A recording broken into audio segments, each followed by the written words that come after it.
What's good, YouTube? It's that boy everybody know, aka the drippiest nigga on YouTube, aka the realest nigga in the room, aka Blase. And today, we are reacting to five creepiest killers admittance videos that will give you chills. So basically, what I'm expecting is killers or people who did harsh crimes are admitting to the crime on camera, which I don't know why they would ever do that. Maybe the guilt got to them. Reasons why you would admit is like, yeah, guilt gets to you, or you can't hold it in anymore, or I really, or you're just a bad liar, or just I don't know, bro. But yeah, that guilt will set in. You know what I'm saying? And yeah, bro, it's Thursday. The first NFL game is today. The Rams against the Bills. I got 300 on the Rams. You know what I'm saying? Don't gamble, kids, but I do have $300 on the Rams. So if the Rams don't win, I might be in the next one of these videos. You know what I'm saying? Anyways, man, if you enjoyed the video, make sure you like, comment, and subscribe. NFL season finally start. 2K drops tonight. I will be streaming. You know what I'm saying? That new 2K23. Ooh! Alexia in the back. Her butt crack smell like shit. I smelt it every time I have back shots. Anyways, man, without further ado, let's get into the video, man. Let's go.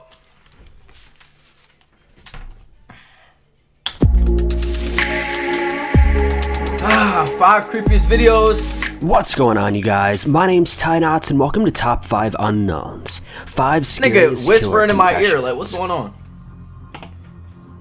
Let's go. Number 5. Okay.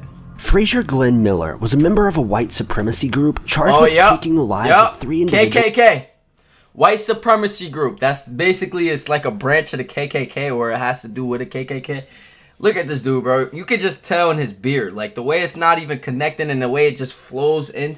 It's like blending into the white. Why is only his beard white? At 2 separate Jewish facilities back in 2014. He was arrested, with court proceedings lasting a number of months. However, his case dramatically shifted in December of that same year, when Frazier blurted out a confession in the courtroom claiming responsibility for his crimes. I attacked those Jewish centers because Jews commit genocide against white people?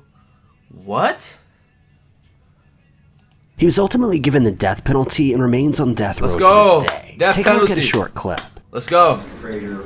Got what he deserved. Wait. I don't think anybody deserves death penalty unless, like, let's say you murdered, like, mass genocide people, or you're a child rapist or a predator. Those people, you might as well just give them the chair. They're already, you know what I'm saying? They don't deserve anything. Counsel in his defense, so we will. But like people with like normal sentences, I feel like they should only get like the max years is like 10 years. 10 years, bro, you're gonna learn your lesson. I mean, some people won't because they crazy. They might as well just get the death penalty. But people who like just like drug charges or shit like that, bro, it should not be more than like, bro, 20 years is crazy, bro. Come on, dog. Like think about 20 years just sitting in prison. 20 years of your life wasted. Like, bro, that's enough, dog. That's crazy. 74-year-old Frazier Glenn Cross was quiet during this part of the hearing, but then the judge set a preliminary hearing date for March, and the outbursts began. What about my speedy trial? Cross is accused in the April attacks at the Jewish Community Center and at Village Shalom Retirement Community. 3 people were shot to death: Dr. William Corcoran, his grandson Reed Underwood, and Terry Lamano, who was visiting her mother at the retirement center. Damn. Cross is an avowed white supremacist, and at one point he was the leader of the Ku Klux Klan in North Carolina. As he was What did I say? Ku Klux Klan, the KKK. Out of court today, he confessed to the shootings and said his reason was hate. I attacked the Jewish center of Jews against genocide against white people. I have a right. Jews to do what I did. Damn. Number 4. I mean, at least he's standing on his business. You know what I'm saying? He's not capping. You feel me? He's being honest, man. He said what he said. He believes what he believes. A 35-year-old mother of four has death penalty immediately, bro. been accused of taking the lives of 2 of her young children, then stuffing their bodies in a freezer in the midst of a custody trial. Your 2 children? Killing your 2 children and putting them in a freezer? She'd been accused of torturing and beating her 9-year-old son to death, as well. Why are you even having kids, bro? Like,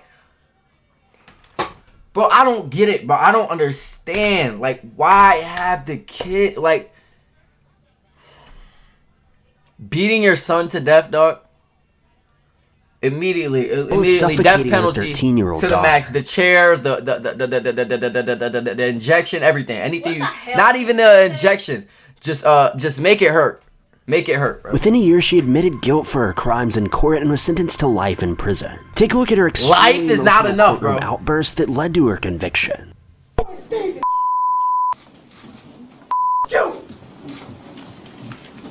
Everybody want to know? Yes, I did kill her. In a lightning bolt of emotion, Michelle Blair admits to killing her 13-year-old daughter, Stoney Blair, because she believed the teen and her 9-year-old son, whom she's also accused of murdering, had been harming her youngest child. Blair is charged with their murders, but the trial that began today is about the state attempting to terminate Blair's parental rights to her 2 surviving children.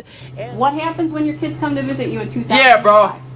The kids that she still has.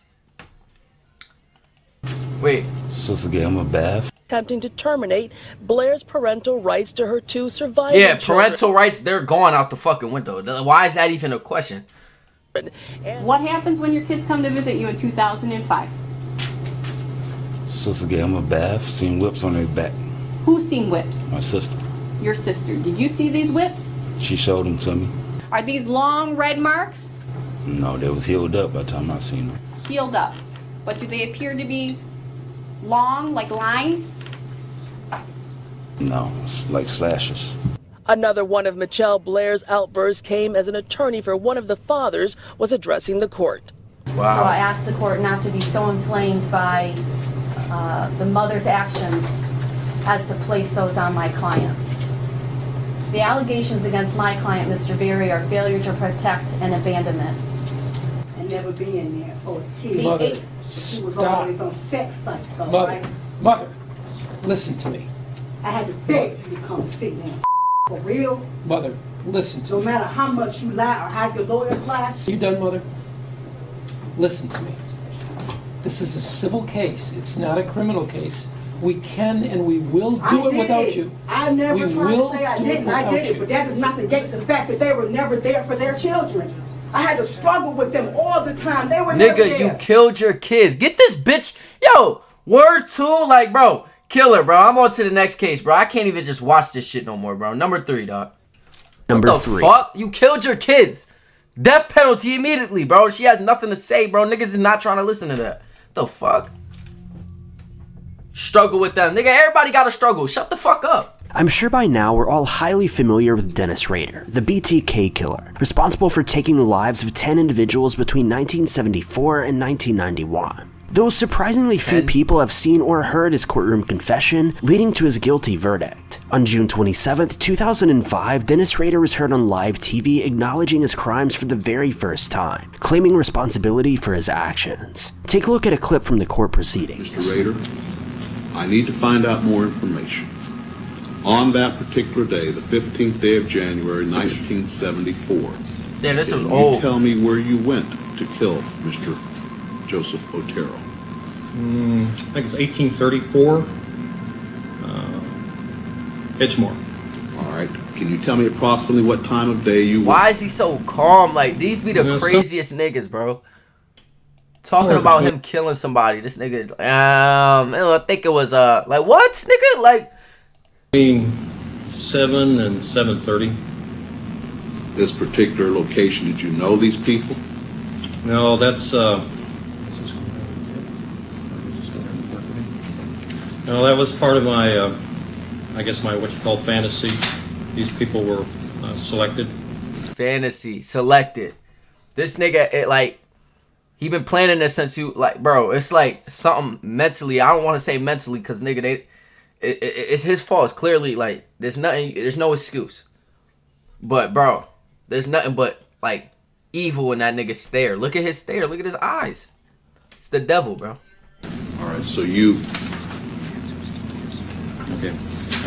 you were engaged in some kind of fantasy during this period of time? Fantasy. Yes, sir. All right. Nigga, fantasies is like, damn, I want to live in a big house, a girl with a fat ass, anime titties. You know what I'm saying? Shit like that. Not killing people, bro. Use the term What fantasy. The Is this some? Huh? What the hell you just say? I said it's fantasies. I'm reacting. You were doing for your personal pleasure? Sexual fantasy, sir. I see. Wait. So you went to this residence, and what occurred then? Well, I had did some thinking on what I was going to do to either Mrs. Otero or Josephine, and basically broke into the house, or didn't break into the house, but when they came out of the house, I came in and confronted the family, and then we went from there. All right. Had you planned this beforehand? To some degree, yes. After I got in the house, I lost control of it, but it was, you know, in the back of my mind, I had some ideas what I was going to do. Wow. And, What? Not right now. I basically panicked that first day, so. All right. When you went into the house, what happened then? Well, I confronted the family, pulled a pistol, confronted Mr. Otero, and asked him to, you know, that I was there to, basically, I was wanted to get the car. I was hungry, food, I was wanted, and asked him to lie down in the living room. And at that time, I realized that wouldn't be a really good idea. So I finally, the dog was a real problem, so I asked Mr. Otero if he could get the dog out. So he had one of the kids put it out. And then I took him back to the bedroom. You took who? Kids and all, bro. Like, this nigga has no regret. Like, this nigga has no feeling, bro. Like, come on, dog. The kids and shit. This nigga death penalty to the max. Kill him 3 times, bro. The family, the bedroom, the 4 members. All right, what happened then? At that time, I tied him up. While still holding him at gunpoint? Well, in between tying and yes. Yeah.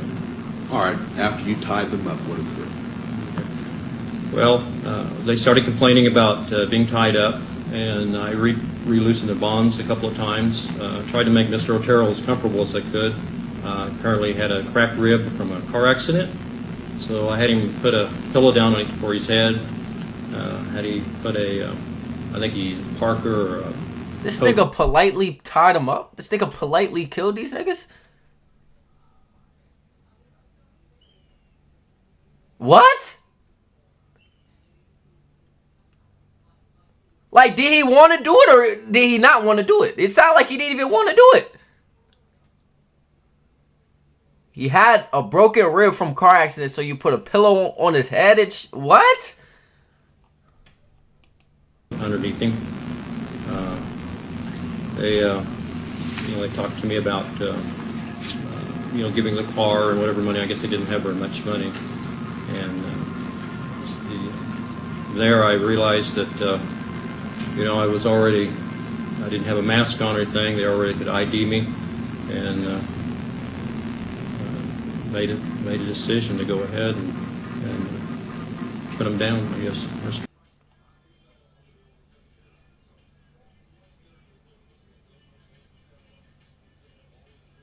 This nigga just needed some friends, bro. It sound like, bro.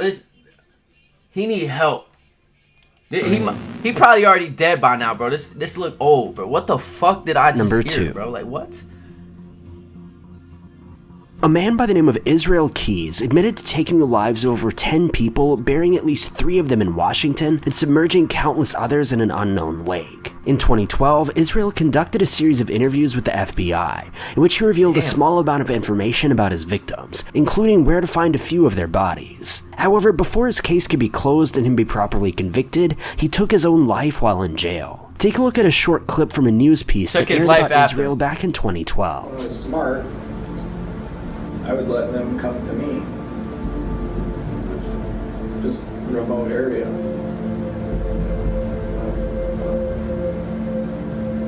Come go to a remote area that's not anywhere near where you live, that other people go to as well. The police interrogation is in Anchorage, Alaska, where Keys was being held for the murder of 18-year-old barista Samantha Koenig, seen here putting her hands up the very moment a masked Keys pulls a gun on her. He zip ties her hands and leads her away from the coffee stand, telling police he killed her, then left to take a cruise out of New Orleans before asking her family for ransom. Gruesome as it is, Keys wasn't done talking. In fact, the man who matter-of-factly confessed to raping and murdering Koenig left investigators stunned by telling them, they gave this nigga a coffee and a croissant while confessing murders. I'm done, my nigga. I'm done. That's gonna wrap it up for the video. I'm out this bitch. Like,